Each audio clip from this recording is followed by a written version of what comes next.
close to 2,000 years ago, Rabbi Akiva and Chachmei Yisrael was standing on Har HaTzofim, and they looked down below and they saw foxes coming out of the Holy of Holies.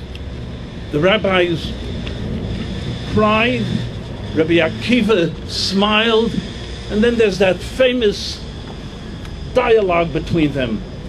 Why are you crying, he asks them. So they say, what are you talking about? And why are you smiling? So they said, we are crying because here it is, the holiest, our holiest site in the world, and there are foxes walking there now. Ruined, destroyed, burned.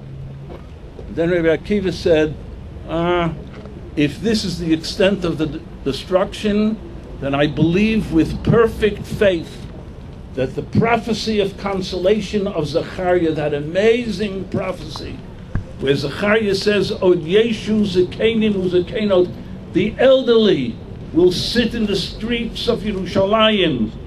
Boys and girls will be playing in the streets. You understand? I once went to Rabbi Akiva's kever. It's in Tveria.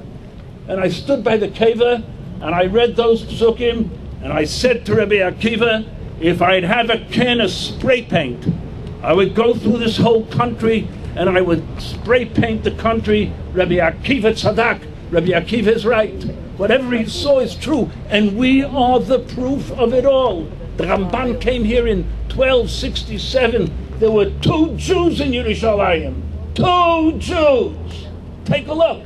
Look what has come. We're living in awesome, great times. But there's still something missing. And I want to express it through a letter that appeared in the Jerusalem Post, must have been about 5-6 years ago. I'll read it.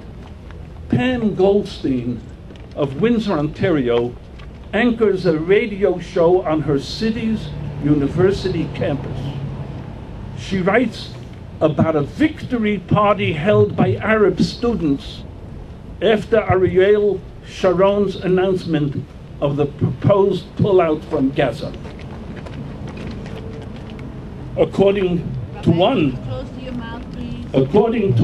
Arab political student, listen carefully. According to one Arab political student, Israel's destruction started in 1967 when Moshe Dayan returned to the Waqf the keys to the Temple Mount.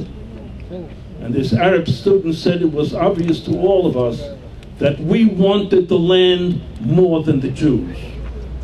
They returned their so-called most religious site. What fools! It was merely a matter of time before we weakened them even more. Pam Goldstein writes that I replied that a lot of people viewed Dayan's act as one of compassion. The students laughed. They laughed. Is Har HaBayit b'yadeinu? No. If a Jew cannot say a kapitel Tehillim on Har HaBayit, then Har HaBayit is not b'yadeinu. And you know what's going on over there? Shu'olim hilchu ba. We have to be strong and proud enough to say what any other person on the face of this earth can do on Har HaBayit, which is to pray there, denied to Jews. It's unbelievable. It staggers the imagination. We have to begin, and maybe there should also be a process of preparing Jews how to go up to the mountain. You don't just go up to the mountain. There's a halachic process. But we have to demand our rights. Otherwise, they're laughing at us. They are laughing at us that we were able to give that up.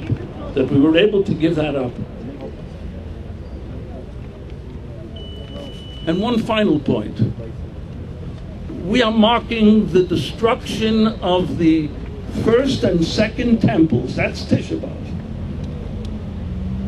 You may think that we're talking about a destruction that took place 2,000 and more years ago.